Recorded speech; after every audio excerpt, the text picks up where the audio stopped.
Salut, c'est Sylvain. Alors, vidéo business aujourd'hui, on va parler de recrutement. Il y a pas mal de gens qui m'ont demandé quelle était ma méthode pour recruter et j'ai beaucoup travaillé là-dessus sur les process de recrutement.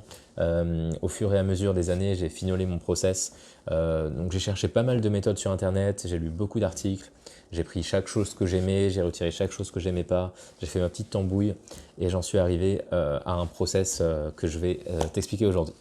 Alors, l'idée principale, c'est que dans tout recrutement, tu as des candidats qui veulent être recrutés et toi, tu vas les filtrer. Et tu vas prendre le candidat qui a passé ton filtre. Du coup, la méthode classique de recrutement, c'est simplement de mettre une offre d'emploi, tu reçois les CV et le filtre, en fait, c'est toi qui regardes les CV et qui prends les gens en entretien. Le problème, c'est que ce n'est pas un filtre qui est efficace. Tu vas passer énormément de temps à regarder les CV, ça va, c'est encore rapide, mais surtout à prendre les gens en entretien, ça va te prendre un temps fou. Du coup, tu vas pouvoir peut-être prendre que 10 personnes en entretien et tu vas travailler avec une personne. Donc, c'est un ratio de 1 sur 10. Tu vois 10 personnes, tu en prends une. Imagine maintenant si on avait une super méthode et on pouvait voir 100 000 personnes et on prendrait une personne sur 100 000. Forcément, on aurait une personne qui serait hyper bien, tu vois, c'est 1 sur 100 000. Alors que quand tu prends 1 sur 10, par définition, bah, ta personne sera statistiquement moins bien. Du coup, le principe de base, c'est d'avoir un filtre qui est super efficace pour pouvoir faire passer beaucoup de candidats au travers de ce filtre et prendre la meilleure personne qui a réussi à passer tous les filtres. Donc, moi, j'ai 6 filtres que je vais t'expliquer dans cette vidéo. Donc, le premier filtre, c'est de faire une offre d'emploi qui explique tout, qui est extrêmement complète, pour que les candidats se filtrent d'eux-mêmes, pour que les personnes qui ne sont pas intéressées, soit parce que ton offre d'emploi a des inconvénients, comme par exemple, je sais pas, si tu ne payes pas beaucoup, par exemple, bah, il y a des gens qui ne le mettront pas dans leur offre d'emploi, mais du coup, les candidats ne sont pas filtrés. Si, je sais pas, bon, moi j'accepte le remote par exemple, donc c'est un super avantage, mais si tu l'acceptes pas, bah mets-le. Si, je sais pas, tu es en banlieue parisienne dans un endroit où personne ne veut y aller, bah mets-le dans ton offre d'emploi. Comme ça, tu auras moins de gens qui vont postuler. Et ça filtre, enfin les candidats se filtrent automatiquement. Ça sert à rien d'avoir des gens qui te prennent du temps à postuler, etc. Alors que dès que tu leur dis, ah oui, au fait, c'est à Clichy-sous-Bois, je sais pas quoi, Gennevilliers, je sais pas quoi, hyper loin de Paris et tout, et que là, d'un coup, les gens en veulent plus, tu vas juste perdre ton temps. Donc moi, je donne tous les avantages de travailler avec moi, mais surtout tous les inconvénients, et je ne les cache pas. Si y a des tâches qui ne sont pas agréables à faire, je le mets dans l'offre d'emploi. Si je ne paye pas beaucoup, je le mets dans l'offre d'emploi. Si je sais pas, c'est une collaboration que pour 6 mois et après ça s'arrête, je le mets dans l'offre d'emploi. Voilà, donc premier filtre, c'est une offre d'emploi super complète.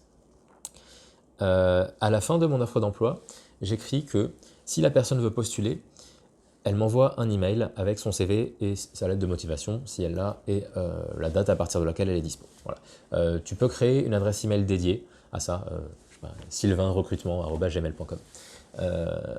Voilà. Ensuite, tu vas recevoir des mails sur cette adresse-là.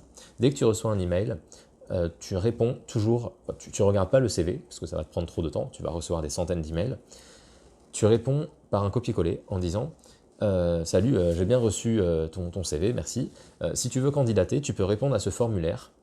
C'est un formulaire Google Doc, ça prend je sais pas, 10 minutes, 20 minutes, 30 minutes à répondre. Prends ton temps, fais-le quand tu veux, il n'y a pas de deadline. Voilà. Et t'envoies un lien vers le formulaire. Alors, donc le formulaire, c'est le deuxième filtre. Donc c'est un formulaire sous Google Form, et dans ce formulaire, donc moi je dois avoir, je sais pas, peut-être 40 questions, ouais, une quarantaine de questions. Donc il y a plusieurs parties. La première partie des questions, c'est administratif. En gros, comment tu t'appelles, quel est ton mail, ta date de naissance, pour que je sache son âge, où est-ce que tu habites, quelles études tu as faites, est-ce que ouais, est-ce que tu as fait des projets, est-ce que tu as déjà été freelance, voilà, des questions assez basiques, juste un peu administratives, connaître un peu mieux la personne. Ensuite, la deuxième partie du formulaire, c'est savoir ses compétences actuelles. Alors pour ça, je dois avoir 6 questions qui sont toutes présentées de la même façon. C'est entre 0 et 10, à quel point est-ce que tu connais quelque chose. Par exemple, entre 0 et 10, à quel point tu maîtrises WordPress. Et là, le candidat a un curseur et il peut choisir voilà, 0, donc je ne connais pas bien, et 10 sur 10, je suis un pro. Voilà. Donc je demande à quel point tu connais WordPress. Question suivante, à quel point tu connais par exemple le PHP, à quel point tu connais le HTML, CSS, à quel point tu maîtrises le référencement, à quel point tu connais le marketing, à quel point tu connais le management. Voilà, je ne sais pas quel est ton domaine d'activité, mais voilà, toutes les compétences dont tu peux avoir besoin, tu demandes à quel point il les maîtrise. Voilà. Donc ça, c'est le deuxième axe du formulaire. Troisième axe, c'est presque pareil que le second axe, mais c'est à quel point est-ce que tu voudrais travailler sur WordPress.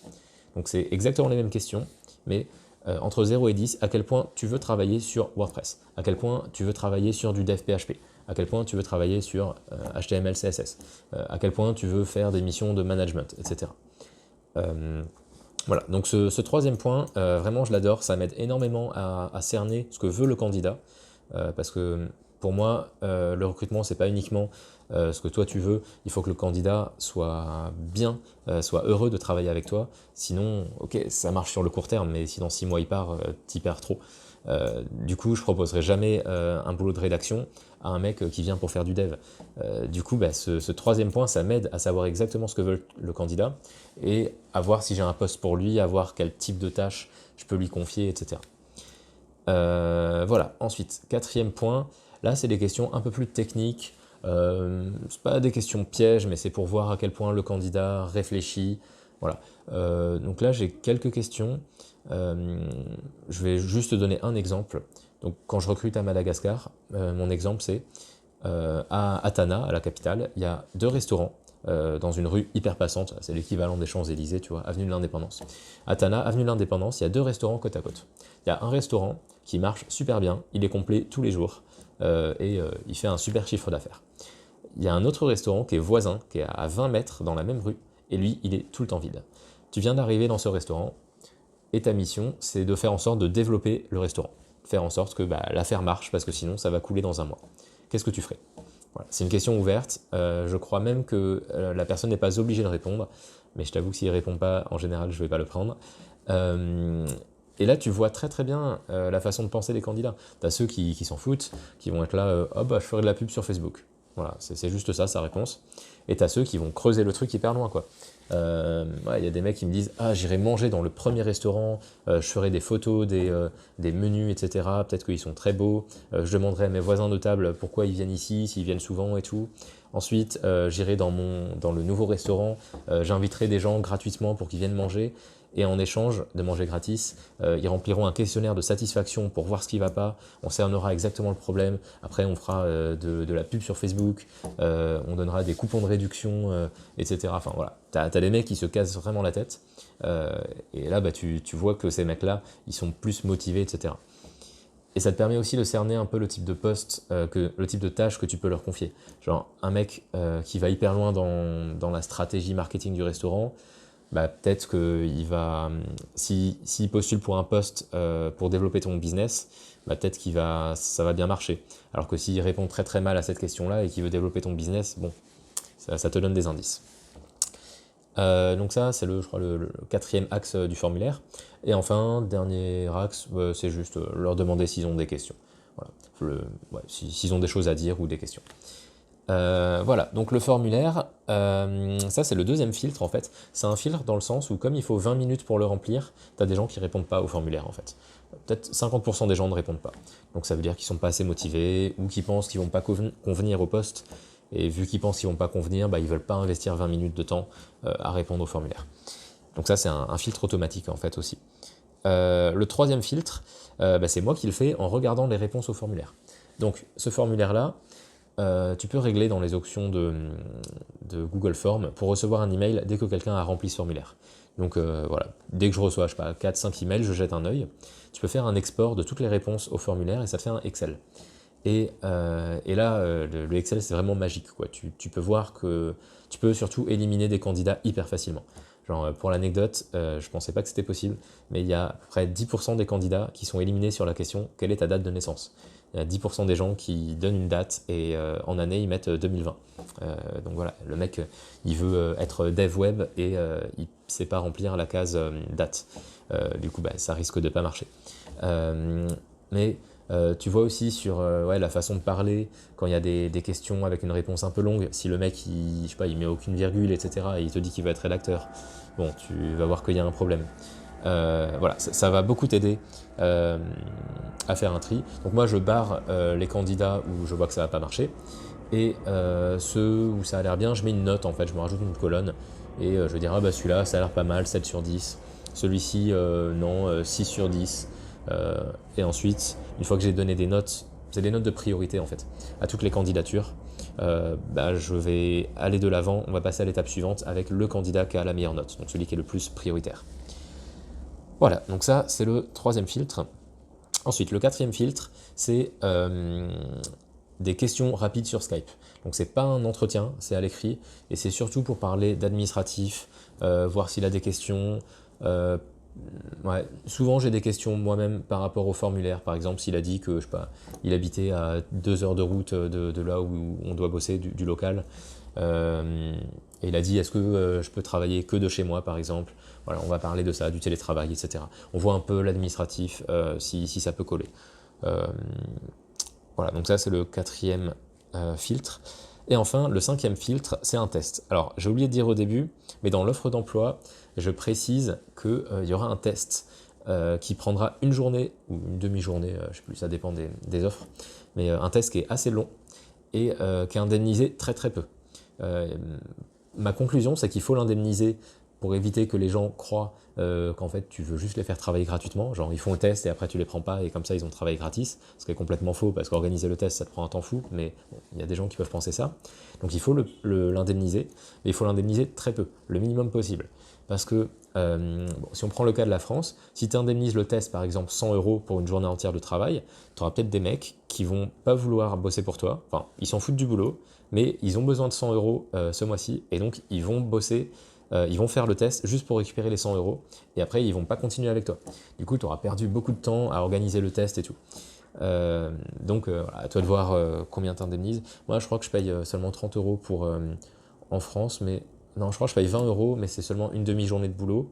Donc, tu vois, c'est suffisamment peu pour que ça soit peu rentable, pour qu'il n'y ait pas de gens qui veulent juste faire le test, et c'est assez pour qu'ils se disent pas non plus, ouais, il me fait travailler gratuitement. Donc, pour moi, le test. Voilà, dès l'offre d'emploi, je dis qu'il y aura un test qui sera indemnisé très peu. Et bah, si les gens ils n'ont pas de temps libre, bah, ils ne vont même pas postuler parce qu'ils ont la flemme de passer le test qui prend une demi-journée. Donc pour moi, le test, c'est de créer un site sous WordPress. Donc on a un site qui est préinstallé avec donc il y a WordPress d'installer. Je file au mec un cahier des charges, c'est un GDoc. Dans ce GDoc, il y a les identifiants du WordPress. Il y a toutes les explications, je passe, ça va faire 4-5 pages sur ce qu'on veut, plein de consignes, des petites consignes à respecter. J'aime bien ça parce que tu peux voir à quel point le mec est perfectionniste ou pas. S'il n'a pas respecté les consignes, bah, tu vas le voir direct et tu sais que ça ne marchera pas avec lui. Voilà, il y a des articles aussi qu'il doit publier, il y a des exemples de ce qu'on attend. Et quand il commence le test, je fais en sorte d'être connecté sur Skype et il me dit à quelle heure il commence à peu près. Voilà. Et après, ils bossent. Et jusqu'à présent, je crois que j'ai jamais eu de questions. Le cahier des charges est complet, donc ils bossent de leur côté. Et quelques heures après, il me dit bon bah voilà, Sylvain, j'ai terminé. Moi, je donne pas vraiment de deadline au test. Je dis que normalement, ça prend une demi-journée ou une journée. Voilà, je dis juste dis-moi quand tu as terminé. Ça peut arriver que le mec finalement il bosse à fond et il te le rende, je sais pas, 20 heures plus tard, il te le rende le lendemain ou quoi. Dans ce cas, bah, ça veut dire peut-être qu'il travaille plus lentement, mais qu'il est perfectionniste. Donc voilà, à toi de peser le pour et le contre, de donner une deadline ou pas. Voilà, donc ça c'est le cinquième test, c'est le cinquième filtre, c'est un test. Et enfin, le sixième filtre, c'est un entretien. Mais en fait, quand le mec a rendu le test, tu vas regarder le test et en même pas, sincèrement, en même pas une minute, tu vas déjà savoir à 80% si tu prends le mec ou pas. Si tu vois que tu ouvres le site, sur la page d'accueil, il y a écrit mettez votre logo ici, franchement, c'est déjà arrivé. Bon, bah, tu sais déjà que tu vas pas le prendre, quoi. Genre, le mec, il a même pas passé 5 secondes à prendre du recul pour voir le site. Si dans le title, c'est un site propulsé par WordPress, bon, voilà, le mec, il a pas creusé hyper loin la vérification. Voilà, donc, tu checkes le respect des consignes, tu regardes le site vite fait et tu vois si c'est bien ou pas. Moi, quand on arrive au test, je pense qu'après ouais, 80% des candidats, on va jusqu'à l'entretien, parce que dans 80% des cas, le test est bon. Et quand on va à l'entretien, dans 80% des cas, on prend le candidat.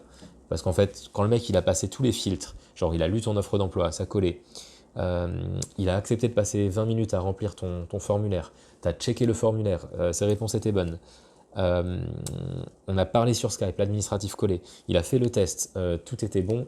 Quand tu le prends en entretien, c'est plus qu'une formalité en fait. Tu sais déjà que le mec va convenir.